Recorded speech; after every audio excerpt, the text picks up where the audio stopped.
मेरे आत्मीय मित्रों, यथोचित अभिवादन। सर्वप्रथम प्रणाम करता हूँ आपकी अंतरात्मा में निहित परमपिता परमेश्वर को।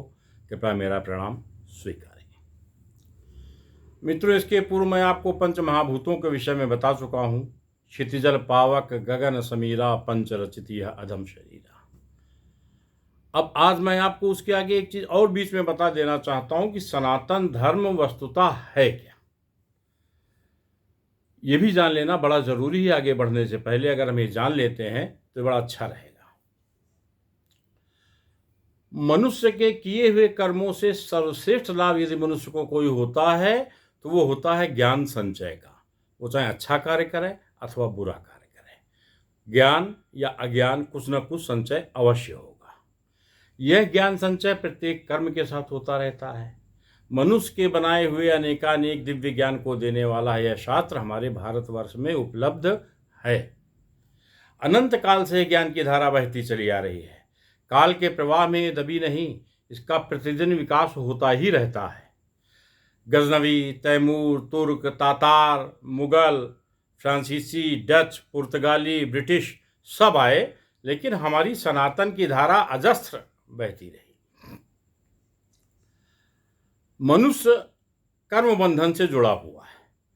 अनेक जन्म जन्मांतरों से मनुष्य कर्म करता आ रहा है, जन्म जन्मांतरों से, और उसके शुभ अशुभ फल भोगता चला आ रहा है। किसी भी आवश्यकता से मनुष्य कर्म करता है। उदाहरण के लिए, एक मनुष्य को भूख लगी, उसने खाना बनाया, खाना खाया, बस खाना खाया तो उसके कर्म की पूर्ति भी हो गई और उसका भोग फल भी तत्काल हो गया। ये तात्कालिक फल है कर्म का कि हमने खाना बनाया, खा लिया, हमारा काम हो गया। अब पीछे बचा क्या? सिर्फ मैं एक, इतना ही बचता है। बाकी कर्म फल और भोग दोनों समाप्त हो गया। खाना खाना कर्म हो गया, उसका हमने अंदर उसको करके उससे अपने शरीर को पुष्ट किया, ये उसका भोग हो गया। यह ज्ञान ही संस्कार के रूप में हमसे हमेशा जन्म से मृत्यु पर्यंत लगा रहता है। फलता इच्छा से कर्म, कर्म से फल भोग से संस्कार, और संस्कार से पुनः इच्छा का जन्म होता है। सनातन धर्म व्यापक दृष्टि रखता है।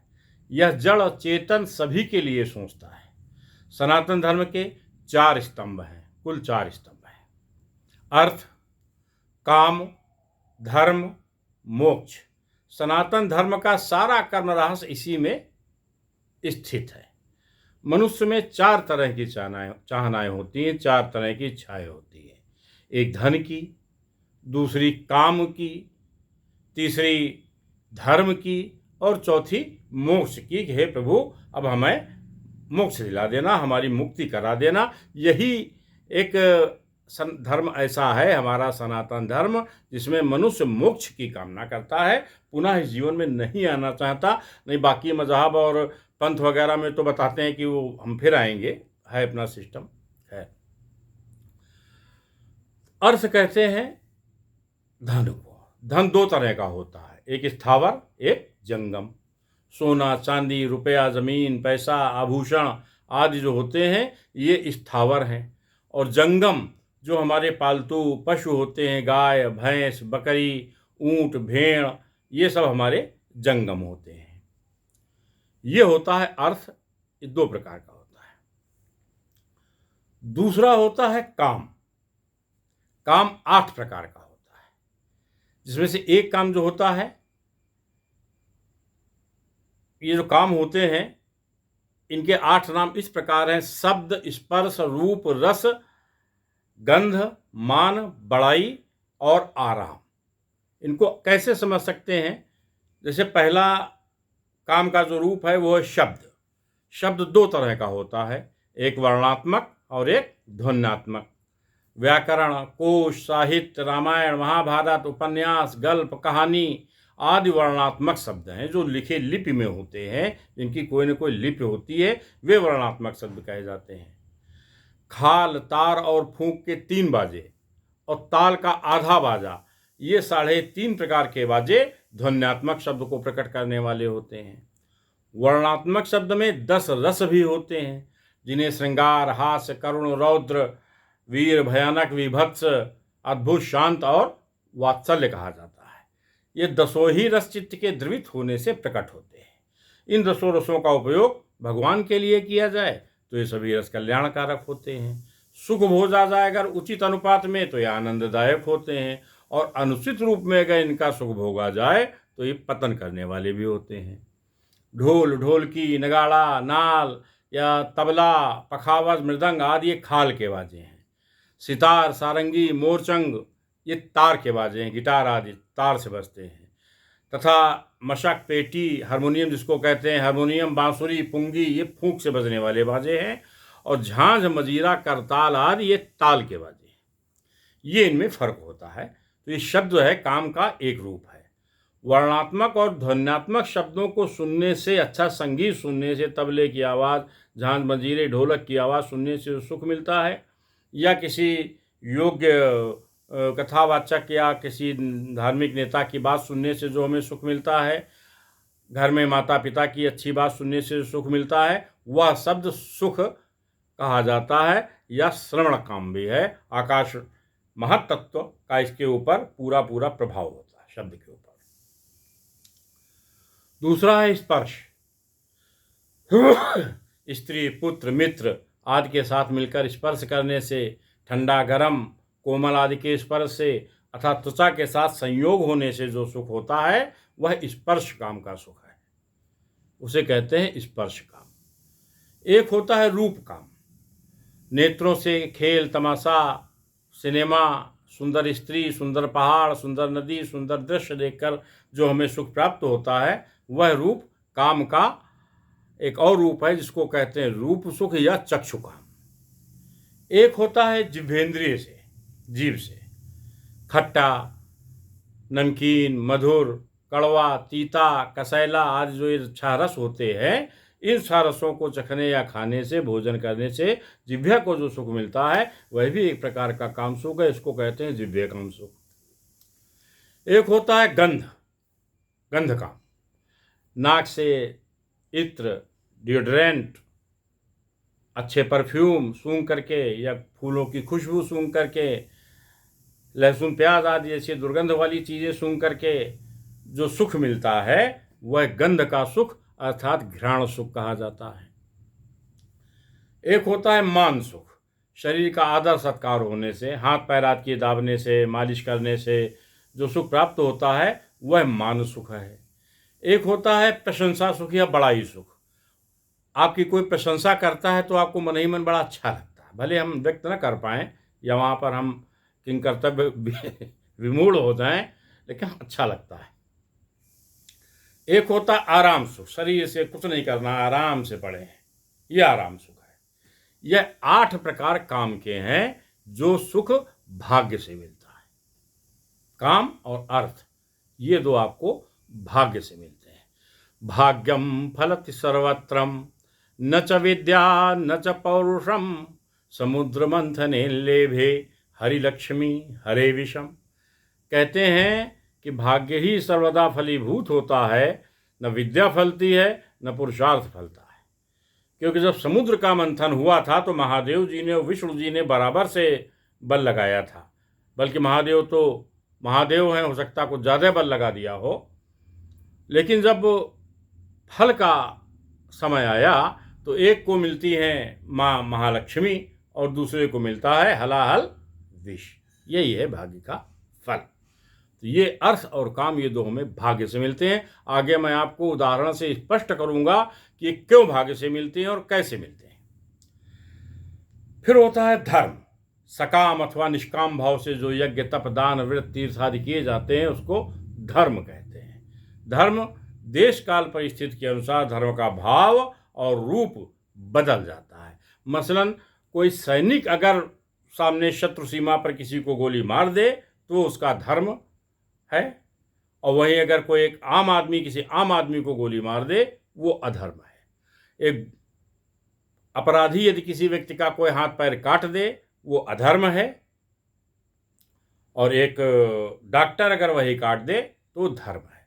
तो धर्म की परिभाषा देश काल परिस्थिति के अनुसार बदला करती है। चौथा है मोक्ष, आत्म साक्षात्कार, तत्व ज्ञान, कल्याण, उद्धार, मुक्ति, भगवत दर्शन, भगवत प्रेम, इसी का नाम मोक्ष है। अर्थ और धर्म परस्पर एक दूसरे की वृद्धि करते हैं। अब मैं आपको बताता हूं कि अर्थ और काम ये भाग्य से कैसे मिलता है। पैसा है आदमी के यहाँ, करोड़ों रुपया भरा हुआ है, लेकिन लीवर में या आंतों में कोई प्रॉब्लम आ गई तो डॉक्टर कहेगा भाई दवा चलेगी, और उसको हमने ऑपरेशन करके ठीक कर दिया है, लेकिन आप खट्टा, कड़वा, मिर्च, मसाला नहीं खा पाएंगे, केवल मूंग की दाल और फुल्की खाइए। पैसा है, खा नहीं सकता। चक्षु काम चला गया। हमारे घर में स्मार्ट टीवी लगा हुआ है, बड़ा वाला प्रोजेक्टर लगा हुआ है, चक्षु है ही नहीं, दृष्टिहीनता है, मोतियाबिंद हो गया, हम देख ही नहीं सकते। सब कुछ है, साधन है, लेकिन जो काम सुख है हमारा, वो कोटा उसका खत्म हो चुका है। इसी तरह से हम बहरा हो गया कोई, अब बढ़िया ताल पखावत मृदंग बज रही है, प्रभु कीर्तन हो रहा है, भजन हो रहा है, लेकिन वो सुन नहीं सकता, उसका श्रवण काम सुख छिन गया। नाक ऐसी तरह डैमेज हो जाए, सूंघ नहीं सकता। तो अर्थ और, हाँ ये तो हो गया काम। अब आते हैं अर्थ पर। अर्थ भी होता है, जितना आपके भाग्य का होगा वो आपके उसी समय पे आएगा, आप चाहे जितना प्रयास कर लो। मैंने ऐसे ऐसे लोगों को देखा है, ऐसे ऐसे लोगों को देखा है जो 3-3, 4-4 लाख रुपए महीने कमाते थे, बड़े ब्रिलियंट आदमी, 5-5, 6-6 लाख रुपए महीने कमाने वाले, वेल ब्रिलियंट। लेकिन जब यह भाग्य है, जितना आना था आ गया, अब 6 महीने ब्रेक हो गया। अगर काबिलियत से मिलता होता तो काबिल आदमी तो हर समय कमाता, नहीं होता ऐसा। मेहनत कश भी बैठा रहता है बेचारा, रिक्शे वाला धूप में छतरी के नीचे बैठा हुआ है, सवारी आ गई तो चलेगा, सवारी आई उसने कहा 50 रुपए, सवारी बोली 30 रुपए, जब झिकझिक हुई नहीं गया। तो अर्थ और काम, उसको पैसा नहीं मिला रिक्शे वाले को। अर्थ और काम आपको उतना ही मिलेगा जितना आपके भाग्य में लिखा हुआ है, और धर्म और मोक्ष ये हमारे हाथ में। मैं इस वक्त जो कर्म करूंगा, जो भी कर्म मैं इस वक्त करूंगा, उसका फल मुझे भविष्य में ही मिलेगा। अब वो 1 महीने बाद मिले, 1 मिनट बाद मिले, या 1 साल बाद मिले, या 10 साल बाद मिले, मिलेगा अवश्य। देखिए, एक चीज मैं आपको बहुत क्लियर से बता दे रहा हूं, समय का मैनेजमेंट जो होता है ना, ये बहुत बड़ी चीज है। मैं नहीं कर पाया। हाँ, मैं तो अलमस्त रहा, फक्कड़, जब मनवाए काम करेंगे, नहीं मनाया नहीं करेंगे। लेकिन मैं जो गलतियां कर चुका हूं, मैं अपने तजुर्बे बता रहा हूं कि मनुष्य को समय का मैनेजमेंट बहुत बढ़िया करना चाहिए। कोशिश ये करनी चाहिए कि भरपूर आराम करे, भरपूर निद्रा ले, भरपूर मनोरंजन करे, लेकिन जिस वक्त काम करे, काम के लिए 6 घंटे बहुत होते हैं, 8 घंटे बहुत होते हैं। 24 घंटे में 8 घंटे काम के, बाकी 16 घंटे आप क्या आनंद कीजिए। समय का मैनेजमेंट बहुत जरूरी है। कैसे होगा ये भी हम आपको बताएंगे, और आप कैसे कर सकोगे ये भी बताएंगे। तरीके हम आपको कई एक बताएंगे, लेकिन उनको एक सिलसिले से ही हम बताने की कोशिश करेंगे ताकि उनका सर ना बिगड़े। दूसरी चीज मैं आपको एक बता दूं, ज्योतिष भविष्य नहीं बताती, ज्योतिष आपके पिछले जन्मों के कर्मों के फल बताती। अब जब मैं भी आपको आगे बताऊंगा कि मनुष्य के जन्म कैसे होते हैं और उनके ऊपर किन किन चीज़ों का प्रभाव होता है, क्या क्या लक्षण होते हैं, तब आप जान पाएंगे। तो मित्रों, आज आपको मैंने सनातन धर्म की जड़ों के विषय में बताया है। अब इन जड़ों का मर्म धीरे धीरे आगे आप समझते जाएंगे। मुझे थोड़ा टाइम दीजिए, कल मैं फिर कोशिश करूंगा कि आपके सामने इसके आगे की बात अपनी मैं आपसे कह सकूं। और मैंने आपसे एक टिप्स का कहा था, कभी टिप्स दिया करूँगा, और टिप्स मेरी आज की क्या है। देखिए, हर दुनिया के हर पदार्थ का अस्तित्व कहीं न कहीं है। जैसे अग्नि का अस्तित्व सूर्य से है, तेज है ना, सूर्य से है। तो दीपक जब आप जलाएंगे तो उसकी लौ सीधे ऊपर भागेगी सूर्य की तरफ, दिन हो या रात हो, क्योंकि उसका अस्तित्व अग्नि का सूर्य से है, तो उसको ढूंढ लेती है कहाँ है सूर्य और उसी तरफ को भागती है। वेल्डर्स के यहाँ आपने देखा होगा, वेल्डर्स जब जो करते हैं पाइप से मारते हैं नीचे को हवा, तो भी वो यूँ करके ऊपर को उलट आती है, ऐसे जाती है और ऐसे ऊपर उलट आती है, क्योंकि उसका अस्तित्व सूर्य से वहीं भागेगी। जल का अस्तित्व धरती से है। समुद्र का जल भाप बन के उड़ जाता है, बादल बन जाता है, लेकिन आता फिर धरती पे ही। आप 10 माताएं छोड़ दीजिए और उन 10 माताओं के बीच में उनमें से किसी एक का बच्चा छोड़ दीजिए, बच्चा रेंग करके घुटनों के बल अपनी माँ के पास ही जाएगा, उसी का आंचल पकड़ के खड़ा हो जाएगा। ये चूंकि उसका अस्तित्व उससे जुड़ा हुआ, वो उसकी जननी है ना।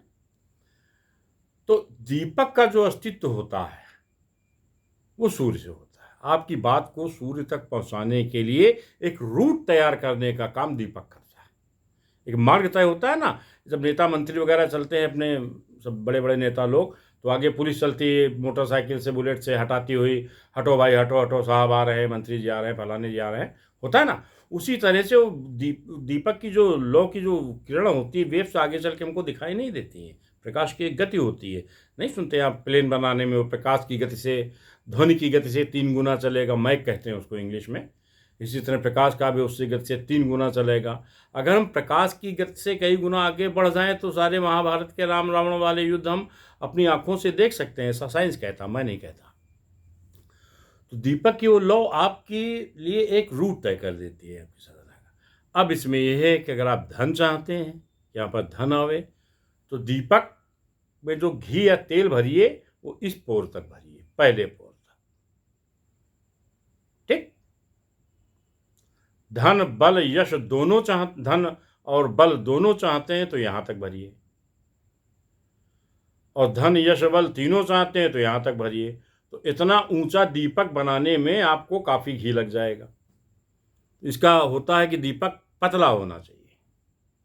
फुकनी देखी होगी आपने, हमारी अम्मा वगैरह घर में चूल्हा फूंकती थी पहले, फुकनी कहते थे उसको, चूल्हा फूंकने के लिए, या एक सुनार लोग भी इस्तेमाल करते हैं, हमारी पत्नी भले जानती हो, हम तो नहीं जानते। वो ले लीजिए, उसी टाइप का पाइप बना लीजिए, उसमें इतना गहरा पाइप हो आपकी उंगली से, और उसमें आप तेल भर के उसका दीपक जलाइए। मेरे ख्याल से अच्छा ये रहेगा, आप इतना घी भर के दीपक जलाना शुरू करें, और इसको आप उस दिन से शुरू कीजिएगा जिस दिन का आपका जन्म हुआ हो। मान लीजिए आप मंगलवार को पैदा हुए, जैसे मैं मंगलवार को पैदा हुआ, तो मंगलवार से शुरू करो। बुधवार से पैदा हुए, बुधवार से शुरू कीजिए, और दीपक हमेशा शाम को जलाइएगा। शुरू में इतना कीजिए तो आपकी काफ़ी रिलीफ मिलेगा। करके देखिए।